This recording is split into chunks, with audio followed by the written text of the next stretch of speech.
Welcome to the Squeaky Door Podcast. I'm your host, Stacy Terry Jordan, and today's episode is going to take us 37 years to find out who the victim was. Don't worry, the podcast isn't going to take 37 years. The timeline is. Grab that coffee, grab that crochet hook, and let's talk about Unsolved Murder. Welcome to episode 10, the Buckskin Girl Murder. Now, the Buckskin Girl has a name, and her name was Marcia King, and she was 21 years old. She was from Arkansas, and she was murdered in April of 1981. But it would take almost 37 years before she would be identified. Even though her body was found approximately 48 hours after her murder, it would take DNA analysis and genetic genealogy to discover who she was. In April of 2018, she was one of the first unidentified bodies to finally be identified using forensic investigation. But let's jump back to 1981. All right. She wasn't identified right away, and because of that, she was known as the Buckskin Girl. And that was because she was found wearing a distinctive buckskin poncho. It was believed that it was handmade, and it was very distinctive. She was also known as the Miami County Jane Doe, though Buckskin Girl was the name that stuck. And for 37 years, Ohio would know her as the Buckskin Girl. Her body would lie in the Riverside Cemetery with a headstone that only read Jane Doe. Her true name wouldn't be there for the next 37 years. So let's find out what happened. We're going to travel back in time. We're going to go to April 24th, 1981. I was 9 years old at the time.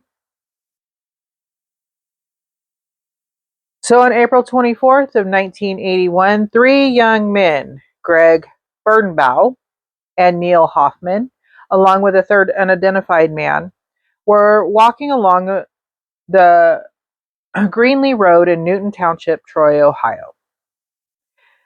And Greg notices the poncho in a ditch. So Greg sends Neil down to take a look. Why Greg didn't go, I don't know, but he sends Neil. Neil goes down, and as he gets closer, he realizes that there is a body inside that poncho. The body was of a young woman, and she was lying on her right side in the fetal position, with no shoes and no socks. The three men immediately reported what they found to the authorities. Now, the initial description of the woman was she was between 5'4" and 5'6" inches tall. She was approximately 18 to 26 years old and weighed between 125 and 130 pounds. She also had naturally reddish brown hair, parted in the middle and braided in pigtails on either side. She had light brown hair and she had reddish brown hair and light brown eyes. She also had a distinctive small pointy nose.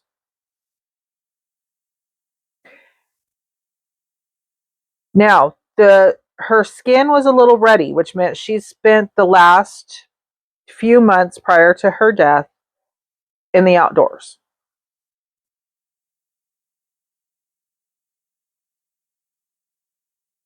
An autopsy was immediately conducted on the same day she was found.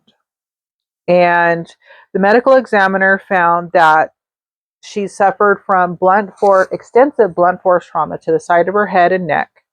She had also been strangled. They also found that her liver had been lacerated. Her body also had um,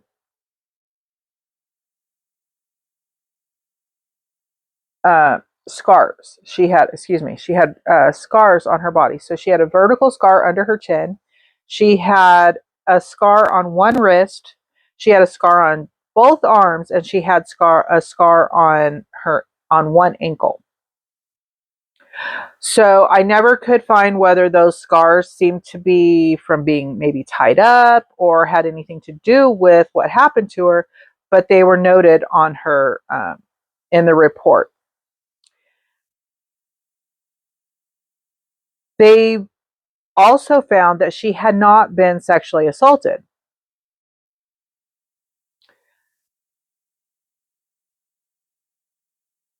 The medical examiner also noted that her body was very clean. Her hygiene was well kept up. Her her dental her her teeth, her dental um, information was she had very excellent dental hygiene. She had one crown. That was the only extent of any dental problems in her with her teeth, which this was odd as it is because nobody knew where she came from, and she was very clean and she took care of herself. Uh, Now, when the men found her, she was fully clothed, except for she had no socks or shoes on.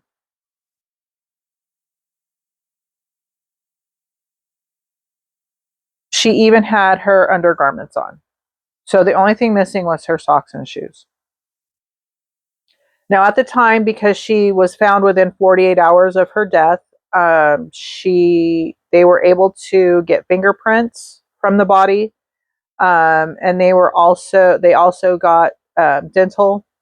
They also pulled information from her teeth, because you can pull DNA and everything from the teeth. So they did preserve that.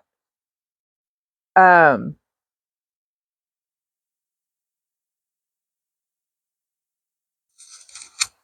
they tried to identify her because there was no record, no identification on the body.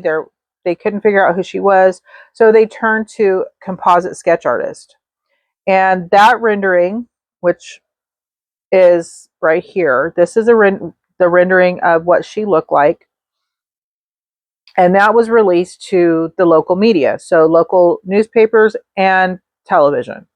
So they put that out there, just trying to identify her. There was approximately 200 leads, and they followed all the leads, as they always do, as the investigators always do. They have to follow up on every lead that comes in. But unfortunately, there was nothing to identify her. Now, usually in a murder case, when you have a victim, you try to get as much information of that you can as to the last whereabouts and last movement of the victim.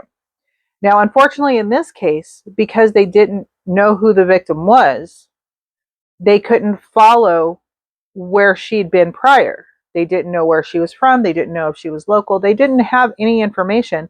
So until you can find that information, you can't really start finding out who actually caused her death.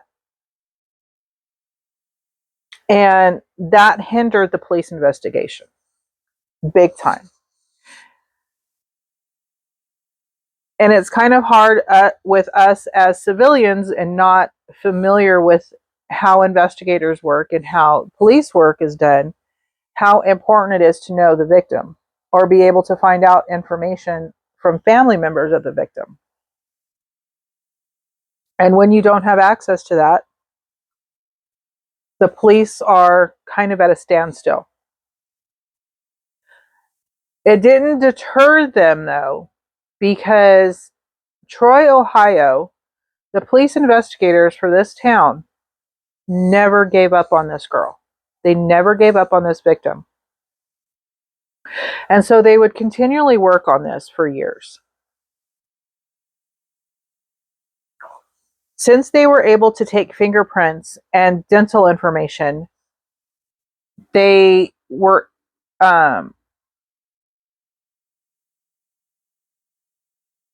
able to preserve everything that they did. They had the wherewithal to keep all that evidence that they had and preserve it.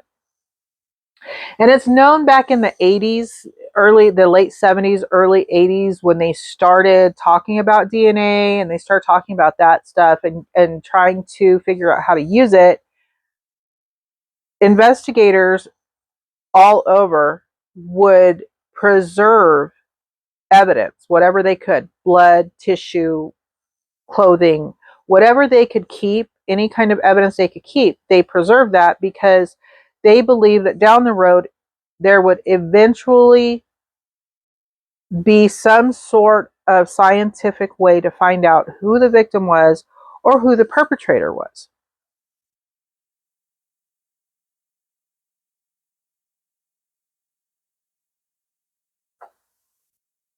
So luckily they did that. But because they didn't know who she was, they had to go on theories.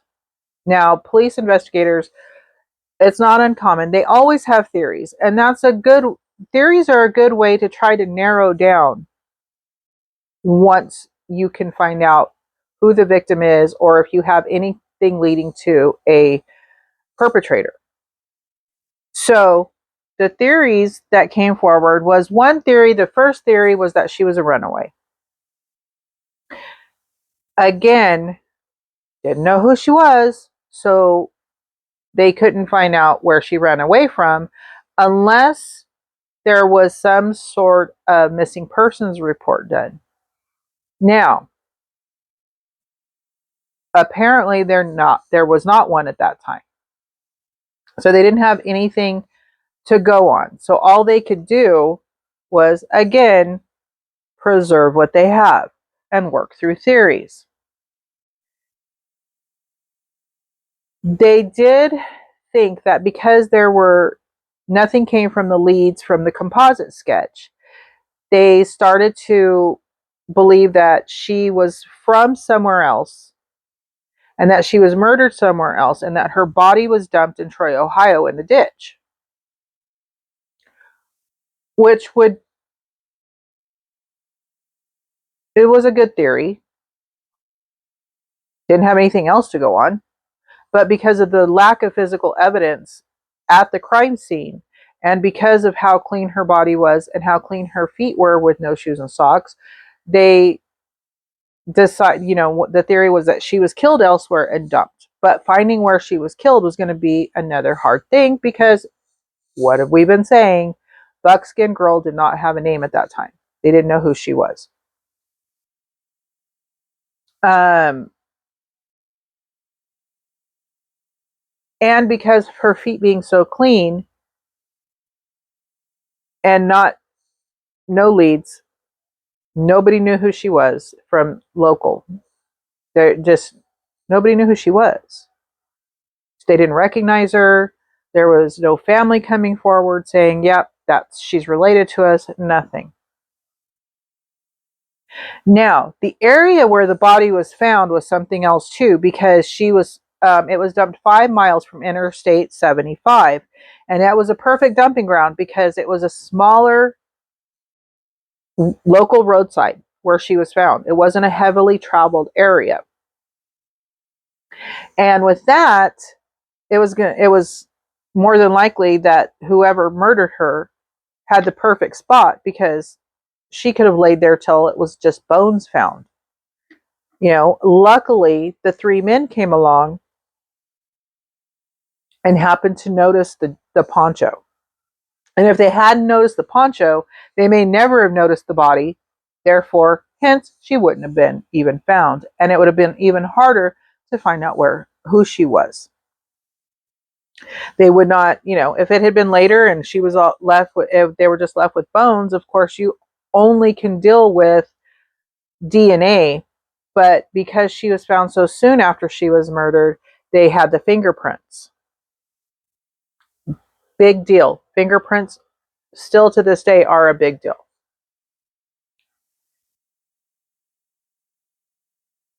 Again, her being a runaway was one theory. And they even thought that she might have been the victim of a serial killer, because in the 1980s and 1990s, there was a serial killer in the area who was murdering prostitutes. The theory was far-fetched, though, because she had not been sexually assaulted, and the other victims apparently had. Now, yes, they were sex workers. And yes, I'm sure that they had numerous partners. But medical examiners can do a lot of testing in that area and see if there was forcible assault done. And in her case, she was not sexually assaulted. So their theory of her possibly being a sex worker kind of went out the window, and they kind of dropped the whole sex worker thing with her because she was clean, her hygiene was great. She didn't come across as being like somebody who sold herself like that. So eventually her case became cold, and it would remain cold to this day. But they had hopes that once they found out her identity, they would be able to figure out how she came to be deceased in a ditch.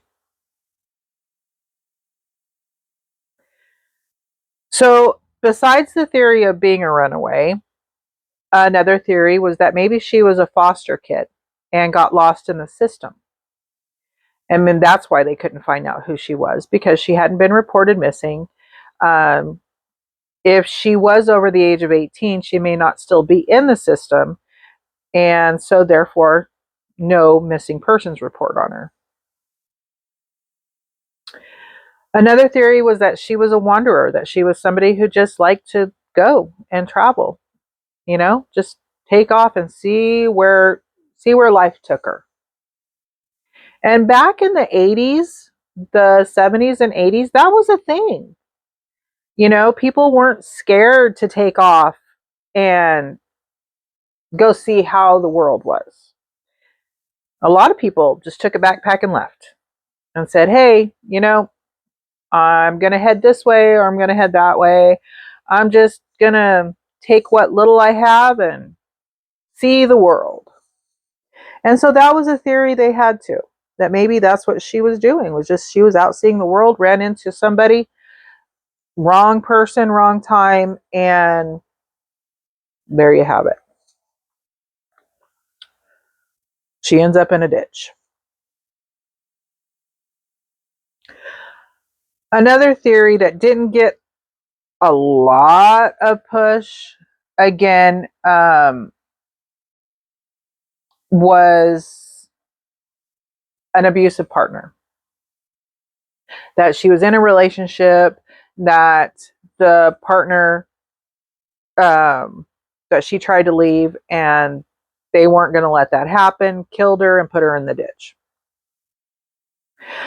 But unless they had an identity, that theory couldn't go anywhere, because how are you going to find an abusive partner to somebody who's unidentified?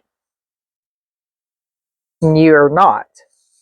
Because apparently whoever did it isn't going to come forward and say, yeah, I know who that was. Because then the limelight's on them. I may not be the brightest bulb in the box, but I do have thoughts and I do have theories of my own. And it's kind of going to be obvious that if whoever killed her, is not going to come forward and say, yeah, I know who she is. if they think that they're going to continue to get away with it. At this point, their thought process is probably, hey, they don't know who she is, so they're never going to know who I am, right? So we're not going to volunteer any information to the police to find out who she is. And I think that's why that theory didn't go very far, because until they could find out who she was, how are you going to know if she was in an abusive relationship? So I'm going to jump around a little bit in time. Okay. So now we're going to go to 2008. And I was going to jump to 2015, but let me go through the timeline through the years as they were. So I'm going to refer back to my notes a lot, because here we're going to get into genetic genealogy, DNA, all that stuff.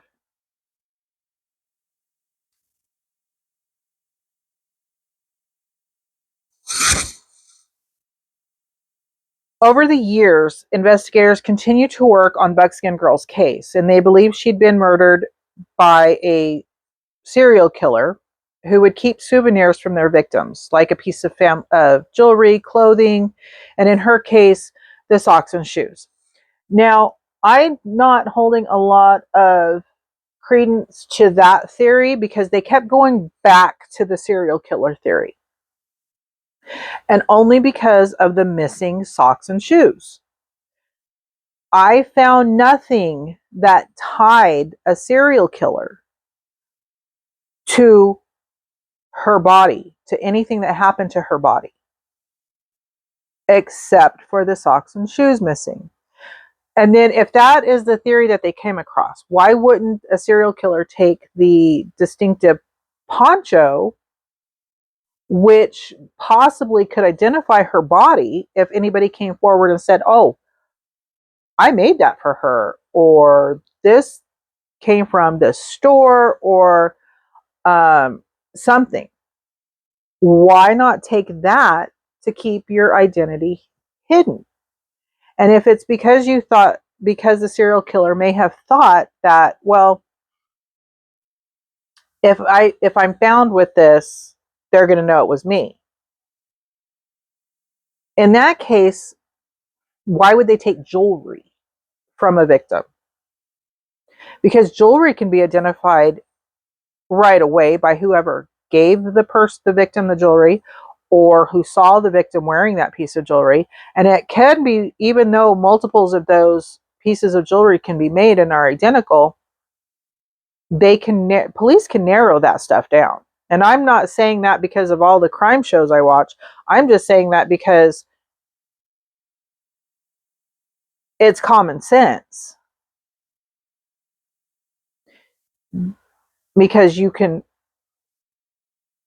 find who made that jewelry, you can go back to where they were sold, and you can go to each of the places of where they were sold, find out who bought them, or even put it out in the media and say, anybody recognize this piece of jewelry?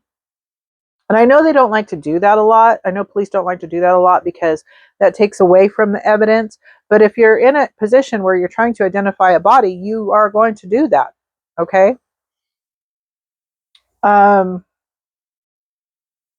So again, I personally don't hold a lot of that going forward, of it being a serial killer.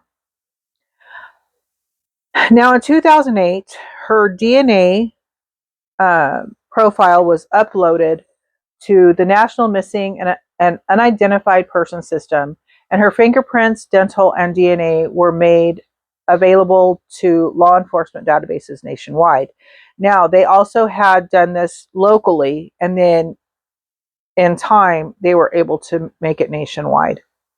And in 2009, a mitochondrial DNA sample was submitted to the FBI and entered into CODIS. And if you have not heard of CODIS, you haven't been watching crime shows, because CODIS is the database that is constantly working to identify DNA matches.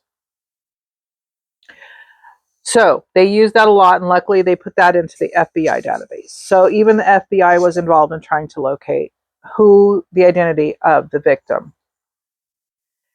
In 2015, they did an isotope analysis of her hair and fingernails. Now, the findings of that test showed that she had spent roughly 4 months in southwestern and or southeastern United States, nowhere near Ohio at that time, where she was murdered. They also used forensic palynology to try and determine where she originated from, and that ended up being determining that she came from northeastern U.S. or Canada.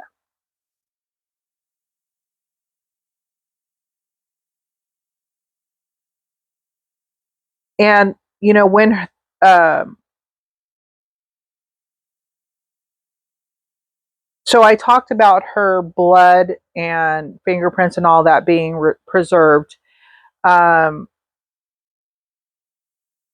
and so all of that was given over to the lab so that they could extract any DNA.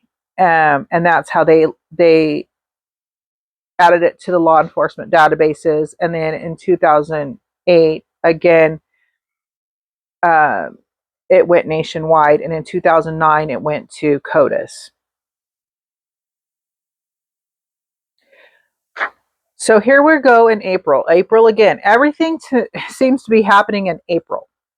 So in April of 2016, 2 more versions of an updated forensic facial reconstruction was added to the website that didn't generate any leads. In 2016, another theory came up after testing was done on the clothing. Now they went from trying to find out everything they could with her DNA, her blood, her tissue, all that. But until 2016, they didn't start doing anything with the clothing. So in 2016, they went back to the clothes. We're not getting hits off of her body. Let's see if we can get hits off of her clothing. Now, when they did the testing on her clothing, they found microscopic pollen and tested that. And that suggested that she had been in the western United States or northern Mexico prior to her death.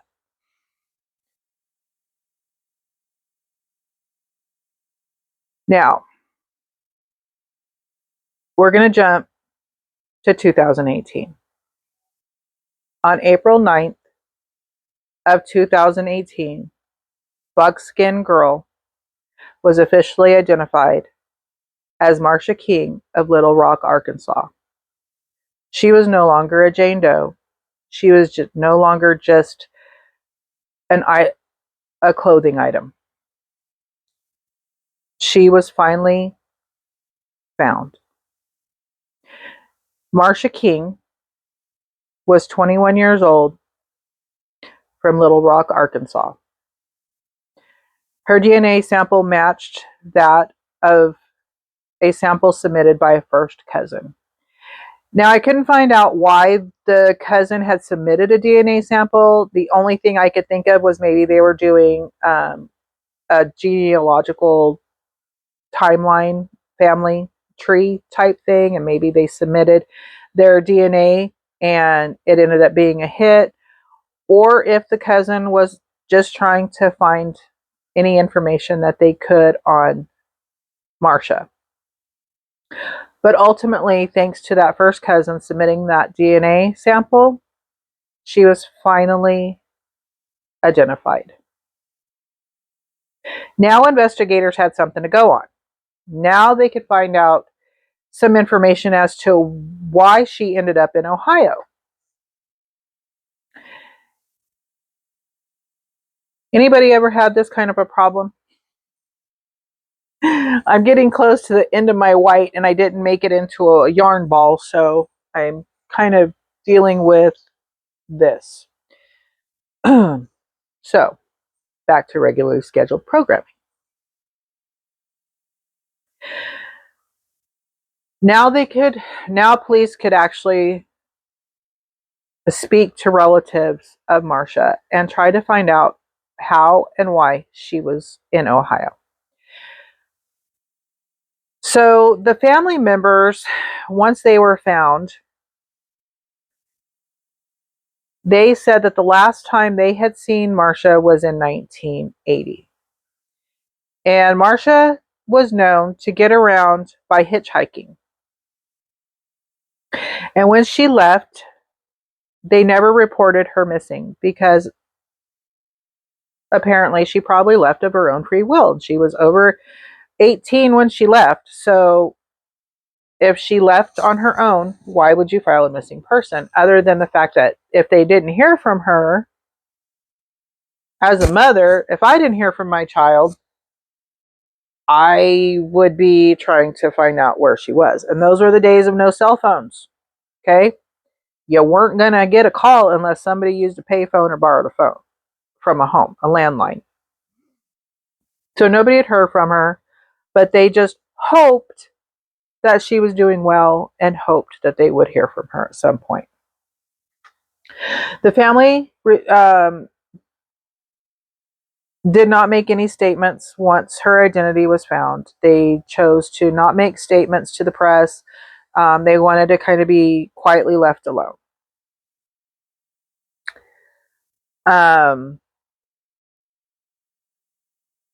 They did say that they tried to search for her on their own, try to find out where she was, if she was doing okay, where she ended up. They still believe that she was just kind of living her life and that maybe she would eventually contact them when she wanted to. Now, Marsha, being a hitchhiker, gave a little bit of credence to the theory that she was just a wanderer, that she was just somebody who was out seeing the world. And back in those days, the 70s, the early 80s, that's how a lot of young people got around, as they hitchhiked. They were trusting. They didn't think anything bad was going to happen to them. They didn't think about murderers and serial killers and all that stuff. They just felt like everybody was nice to everybody else and would just give them a ride to their destination, to the next destination, and then they'd hitch another ride.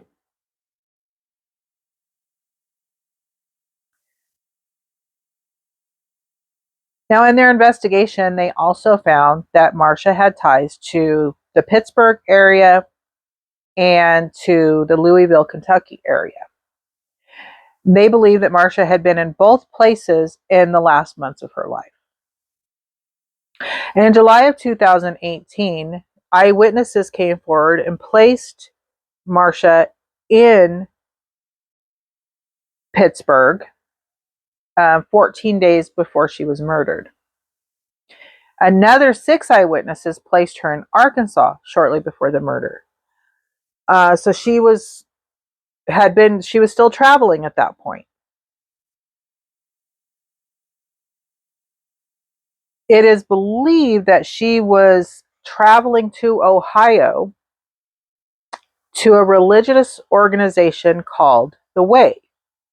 Now, in 1981, The Way was considered very questionable, possibly almost cult-like. I'll talk more about that. Buckskin Girl, now identified as Marsha King, had been laid to rest at Riverside Cemetery in Miami County, Ohio, as a Jane Doe. The police investigators that were assigned to her case served as pallbearers at her funeral. And after she was identified, the family decided to have her remains stay where they were buried.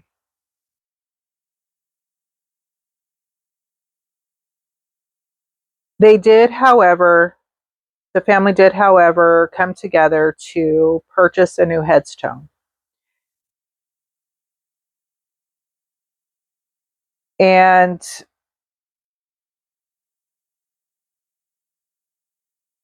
they believed that this was God's plan for Marsha. that what happened to her was his plan. And her stepmother, Cindy, I think her name was Cindy, made a statement. And she said, the family's beliefs that it had been God's plan that their daughter was to be murdered and to remain unidentified for so long. They believe Marcia was blessed to have died within a community which had shown such consideration and dignity to her while she remained unidentified.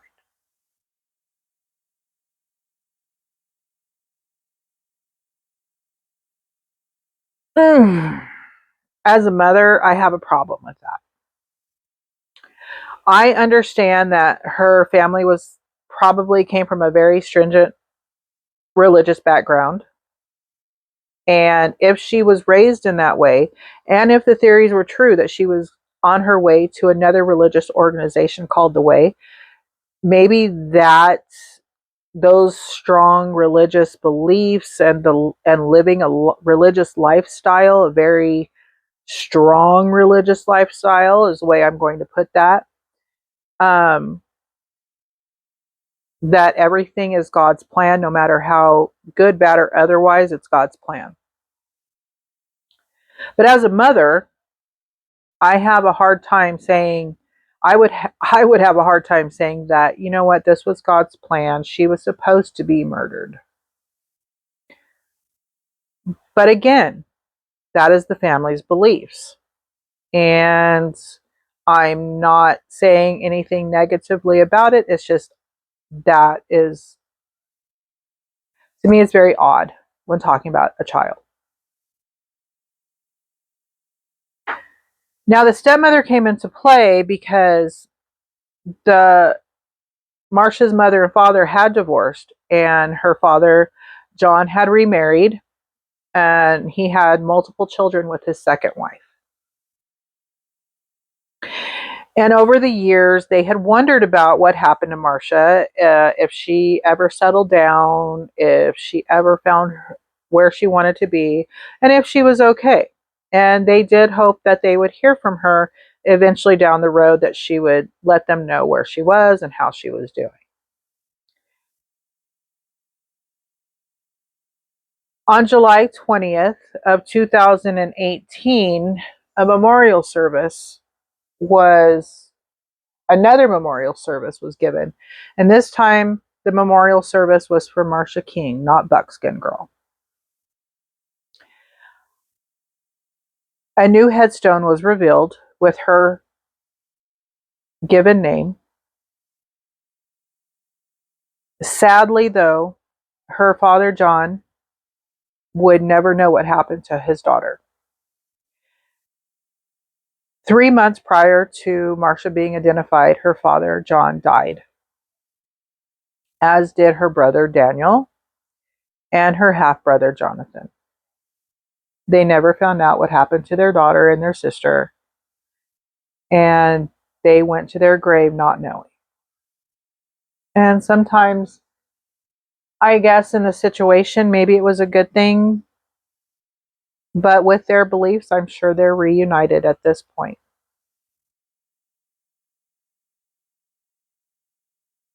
The Jane Doe headstone was replaced with the headstone with her birth name, Marcia Lenore King.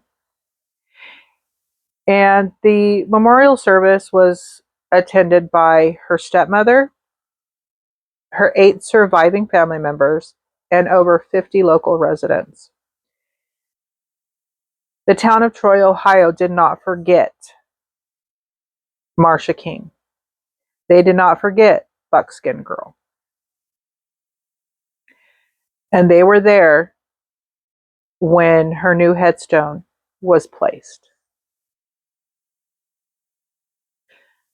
The family described Marcia as a very trusting young woman, which may have been what led to her demise. She trusted too much. They then went on to say, words don't describe the feelings we have for all of you. You have loved her and taken her in your arms. And that's a very true statement, because a lot of places would just put them in a potter's field and it's a cold case, put the case away. But not Troy, Ohio.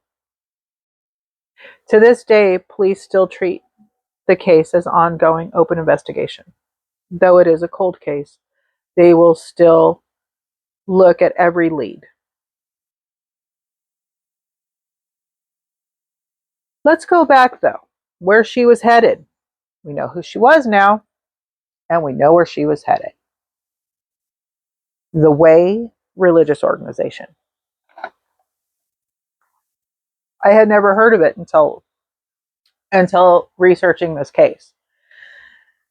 And back in the 80s, it was considered a very questionable religious organization. And in some instances, maybe cult-like. I don't know for sure. But once they found out who Marcia was, they were able to find out that she was heavily involved in this organization and that she associated with the followers and spent time at its headquarters. Now, this is in Ohio. Okay? So at some point, she had made it to Ohio, that she had been at this religious organization called The Way. But in my research, I could not find that anybody from The Way had been questioned. So on some of my podcasts, I have questions. I end with questions, and questions that maybe somebody else can answer, maybe somebody else has information, and I would love for you to put those in the comment section. Here's some of my questions and things that I thought of, and I'm gonna say that these are my thoughts, okay? But there was no record of anybody from the Way organization questioned about Marcia King. Why not? If after 37 years they found out who she was and found out that she was headed to that organization, and it was known that she had spent time at the headquarters, and it was known that she had associated with the followers,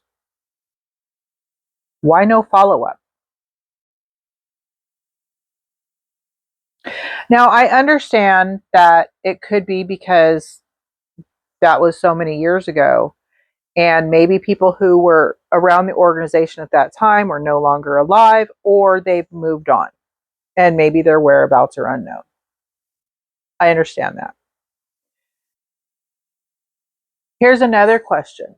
When the composite drawing was put out in the media, when the clothing was known through the media, why did no one at the Way who had spent time with Marcia not come forward to the police and at least give them a lead that, hey, yes, this girl had been here at some point? I can't fathom that at some point they didn't see a newspaper article, or they didn't see a broadcast on television. Now, maybe they didn't allow access to media. Maybe they didn't allow newspapers in their organization. Maybe they didn't. But at some point, somebody had to have gone into town for provisions of some kind and heard talk of this. This case was from 1981 till she was identified in 2016 or 2018. So you tell me how nobody from this organization had any information on the identity of this young woman.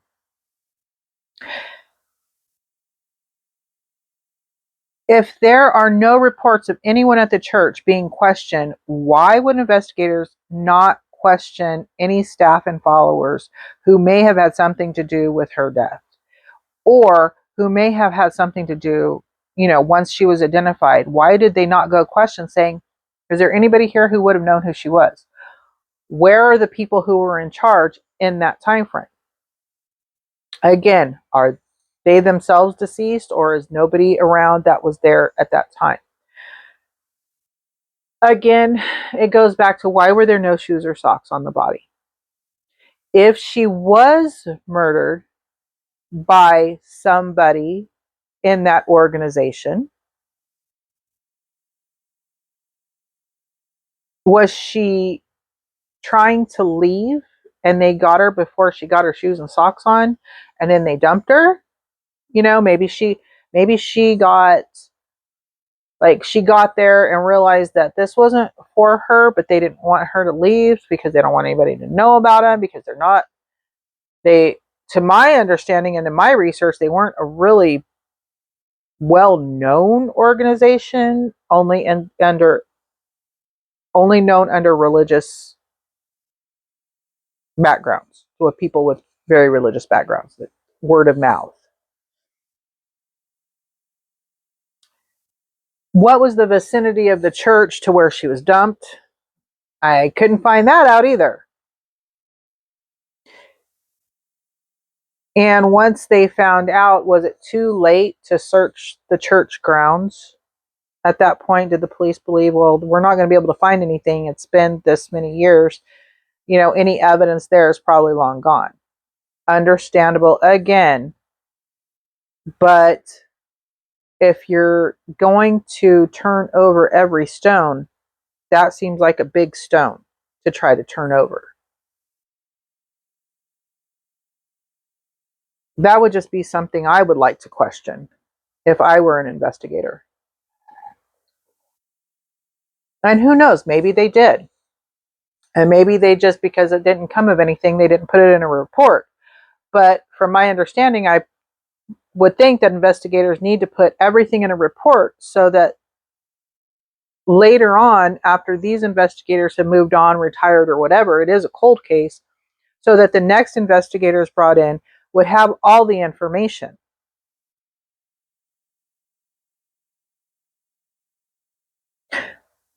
Where are those church members? Even today, I found no record of anybody coming forward from the church to say, yeah, she had been here. I knew her. We didn't see any of the information, and that's why we didn't come forward. But I could find no record of anybody from the church ever coming forward, even though they had evidence that she had been there. So, was it a serial killer? Was it somebody from the Way International? Not a higher up, but maybe a follower who maybe tried to have something to do with her and she brushed them off and they didn't like that.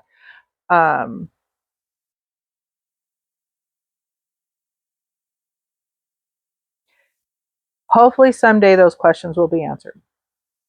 And hopefully someday justice will come for Marcia King, also known as Buckskin Girl. We can only hope that justice is served one day for this beautiful young girl. Thank you for watching the Squeaky Door podcast. You can find me on YouTube, and you can now also find me on Spotify. So please go subscribe, share my podcast out, subscribe on YouTube, subscribe on Spotify, and we'll have more episodes coming every Thursday. Thank you for watching. Keep working on that project. Keep enjoying that coffee. And we'll see you next time.